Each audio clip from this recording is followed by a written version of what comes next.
Hey Nighthawks, I'm Andrew. And I'm Lauren. And this is the DNN Pulse.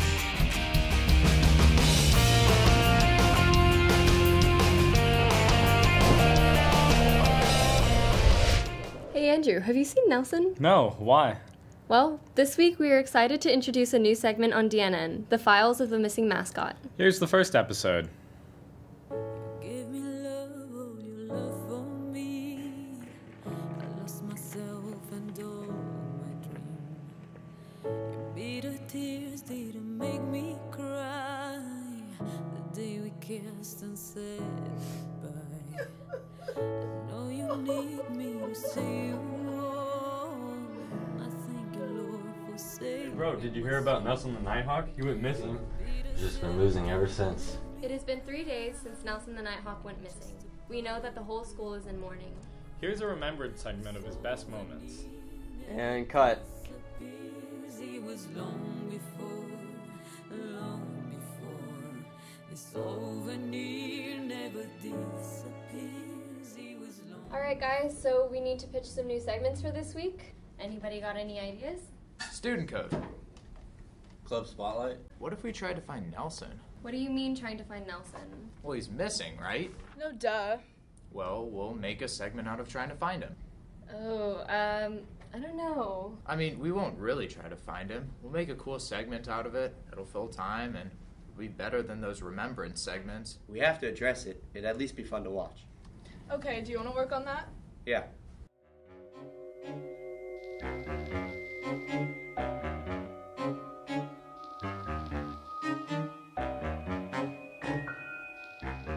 Alright, welcome you guys. We've put together a crack team of investigators to investigate the loss of our Nighthawk. We're in the sound booth because there's spies everywhere.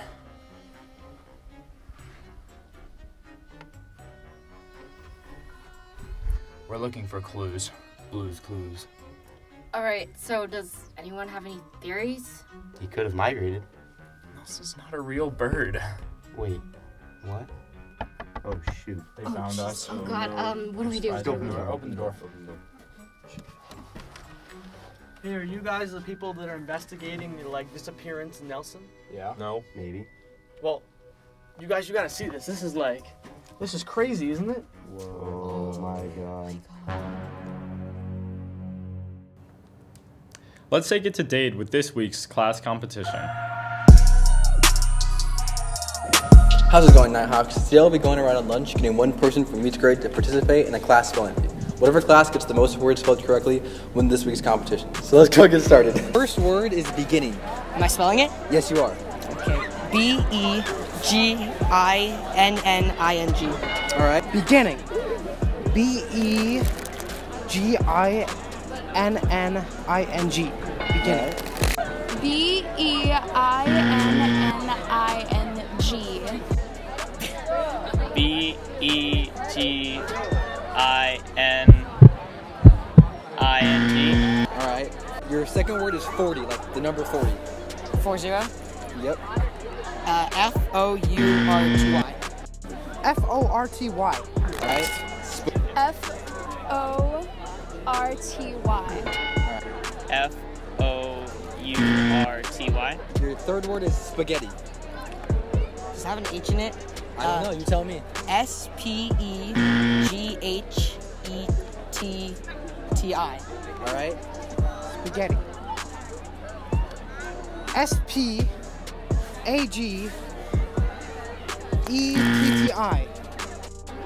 S-P-G-H-E-T-T-I. Alright. S-P-A-G-E-T-T-I. Dilemma. Dilemma? I'm in a dilemma. D-E-L-M-A. Dilemma. D-I-L-E-M-A. Alright. Dilemma. D-E-L-I-M-M-A. D-I-L-E-M-M-A. Your last word is Fahrenheit. Fahrenheit. F with degrees. F-E-I-R-I.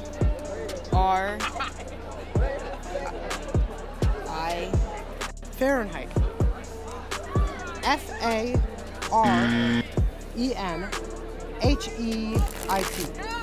Fahrenheit. F-A-H-R-I-E-N-T. All right, that was it. Thank you very much. F-A-H. Okay, I don't know. Okay. You gotta continue. Come on. E-I-G-H-T. All right, thank you for your time.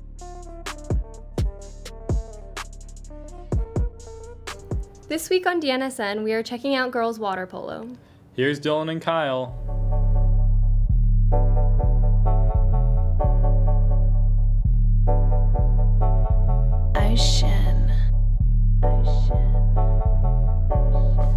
Hey, what's up, Nighthawks? I'm Kyle. And I'm Dylan. Welcome back to a new trimester of DNSN. This week, we're sending it to John Ferenga by the pool to show off girls water polo. Thanks, Kyle and Dylan. Today, we're at the Aquatic Center playing some water polo.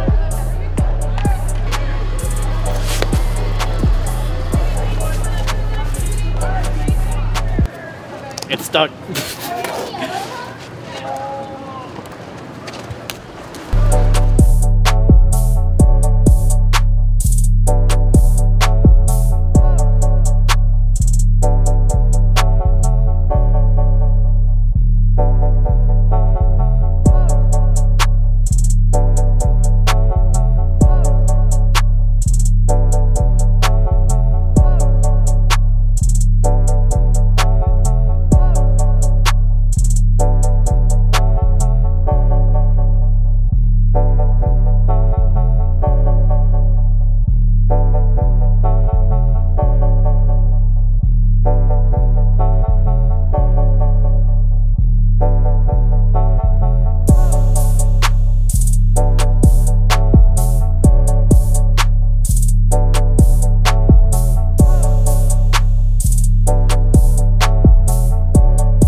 Hey guys, I'm here with Layla from the varsity water polo team. I'm gonna ask her a question. So, what are you most excited for this season?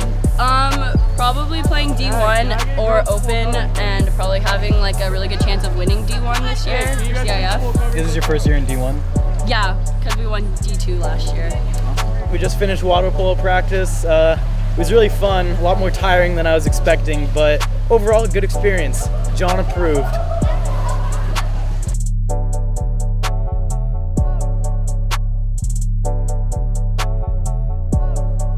Up next, we have Haley Henderson with Student Highlight.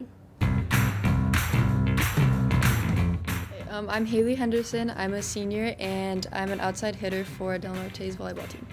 So I was the first freshman to make varsity in Del Norte girls volleyball history, and recently became the first 4-time league champion. And last year we were the first D1 CIF champions, and we made it to CIF finals again this year, but we came runner-up.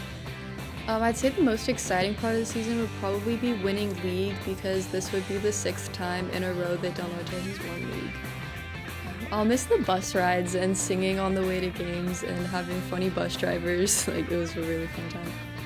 I think that the pace of the game is super fast, and you can always have like a next try. Even if you mess up, you can make up for it. Or it's just super fast paced and not very physical with the other side. So I'm proud of the improvement that we've made throughout the season. I think we definitely improved on like certain aspects of the game, but we also like got closer and bonded, and we're better friends because of it. This season's special for me because I've been playing volleyball for 7 years, and this is the last season that I'll ever play. I'm not playing in college, so it was just really fun to kind of have those last moments with everyone and share it with my friends.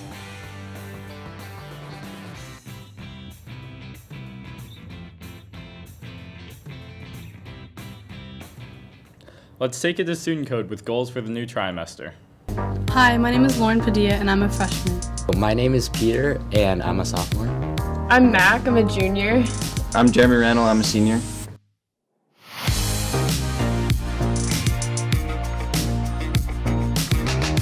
I feel that trimester 1 went really well because I met a lot of nice friends and I loved all my teachers. I feel Tri 1 went pretty good. I didn't procrastinate too much. I got enough sleep. I met new people. I tried new things.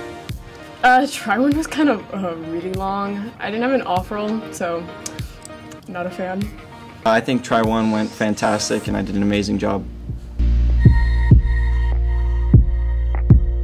I want to improve in trimester 2 by doing my homework with a better time management. During Try 2, I'd like to keep my time management, balancing soccer and my schoolwork, and also keeping a social life so I have a balanced school.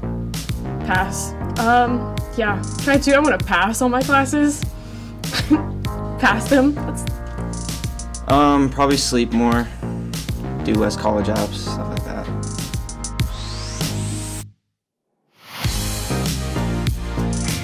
I'm looking forward to meeting more friends and getting closer with some of my teachers and creating better study habits. This year I'm looking forward to meeting new people, making new friends, making connections, and yeah. I'm looking forward to having off-roll for the rest of high school. I'm done, so 4 periods, I'm done. Probably leaving Del Norte and going to college.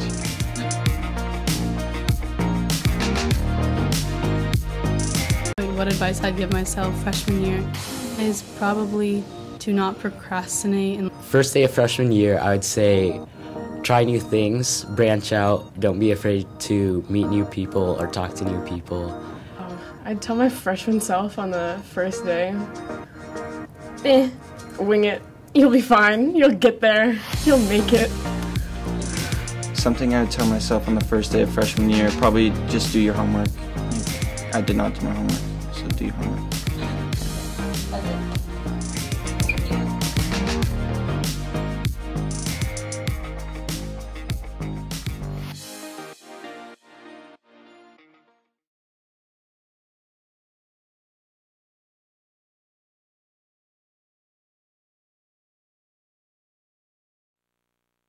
Jefferson County 911. Yes, I'm a teacher at Columbine High School.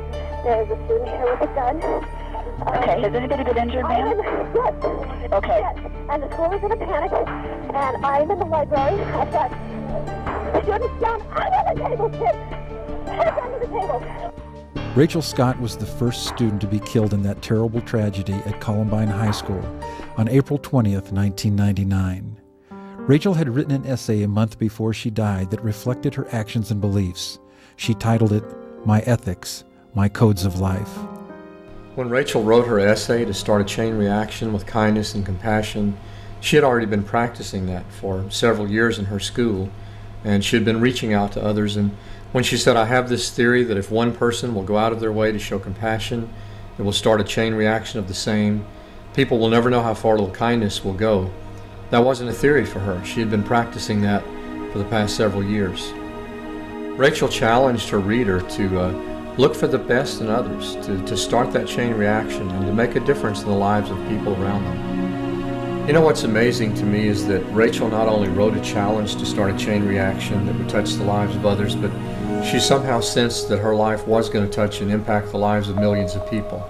We found something she had written and drawn on the back of an old dresser. When she was 13 years old, she drew an outline of her hands, and in the center of one of her hands she said, "These hands belong to Rachel Joy Scott and will someday touch millions of people's hearts." And it's almost as though she knew her life was going to have an impact that it has had after her death on millions of people. Daryl has shared Rachel's story with over 5 million people in audiences around the globe, fulfilling Rachel's prediction that her life would affect millions of hearts. Daryl has also appeared on Oprah, Larry King Live, Good Morning America, The Today Show, The O'Reilly Factor, CNN, and numerous other programs. He has addressed the United States Congress and has met with the President on several occasions to discuss issues of school violence. Tough guy Chuck Norris was so impacted by Rachel's story that he dedicated his autobiography to her memory. Actually, this book is dedicated to Rachel Scott, the girl who was killed in the Columbine shooting. And main reason I did that, I dedicated because I'm real good friends with her dad. In the years following her death, a school program called Rachel's Challenge emerged through the efforts of her father. That program has now been successfully experienced by over 1,000 schools in America, Canada, Bermuda, Germany, and South America. President Bush wrote a letter in which he said, "I commend Rachel's Challenge for making a difference in our schools and our neighborhoods." Rachel's Challenge is far more than just another school assembly. The assembly is only the first of several steps that have a lasting impact on the school. It's just, you know, spaceless, man. It's sad, it's powerful. And these kids listened. You know, we have other assemblies, they all there hollering. Teachers have to go and calm them down. Everybody, this was the best.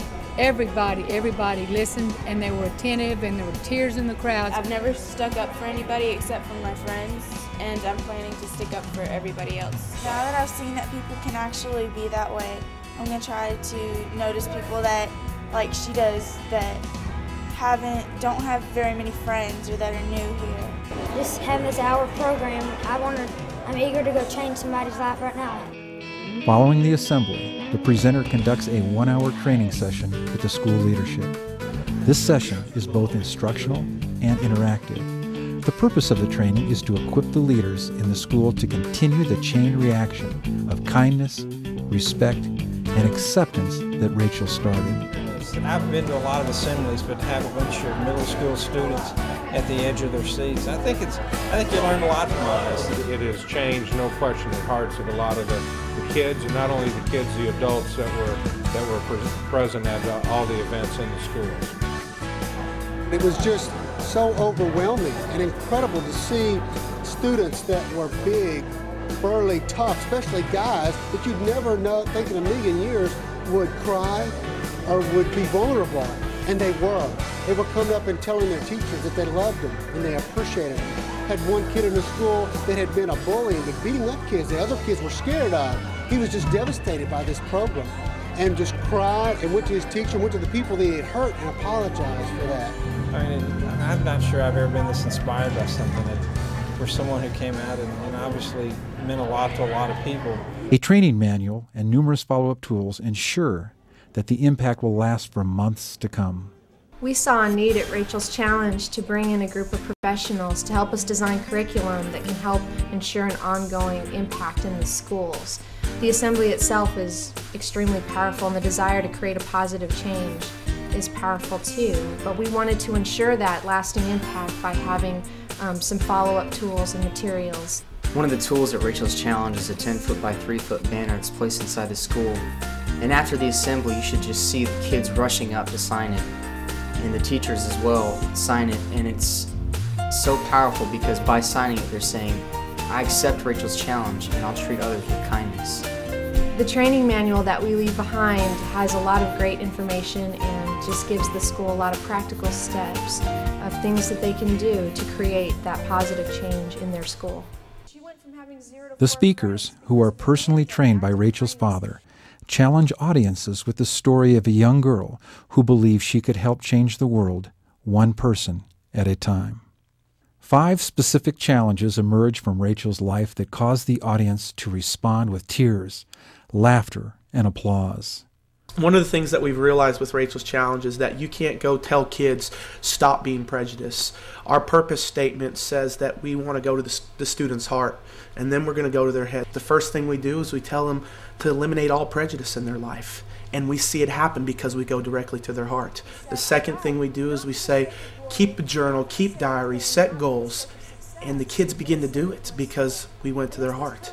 The third thing we tell them to do or ask them to do is to be aware of your influences, because your influences make such a big impact in your life.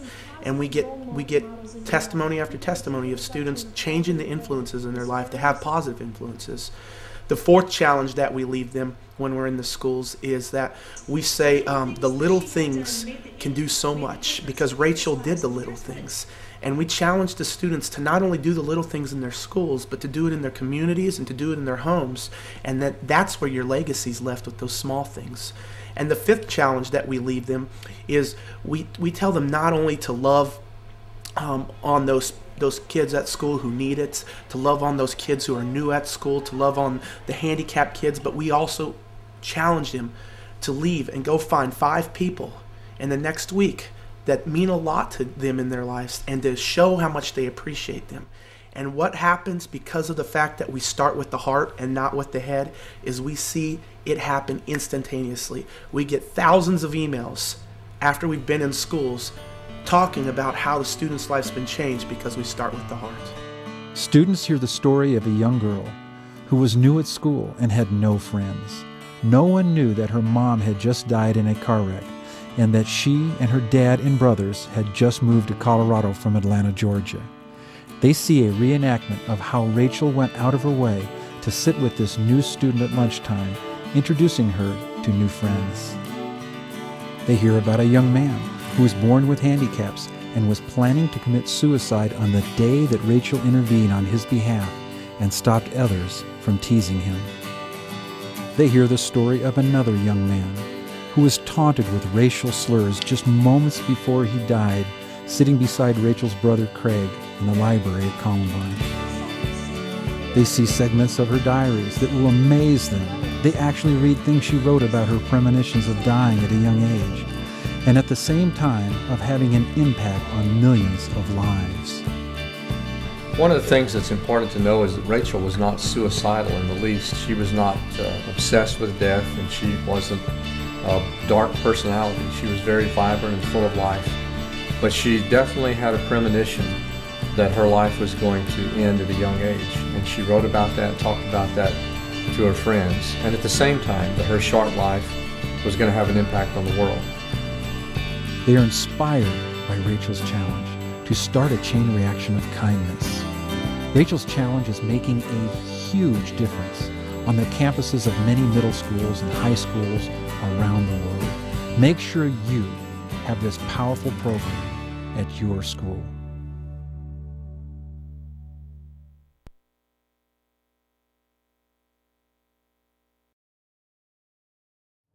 That's all we have for this week, Nighthawks. Have a great weekend and see you next time.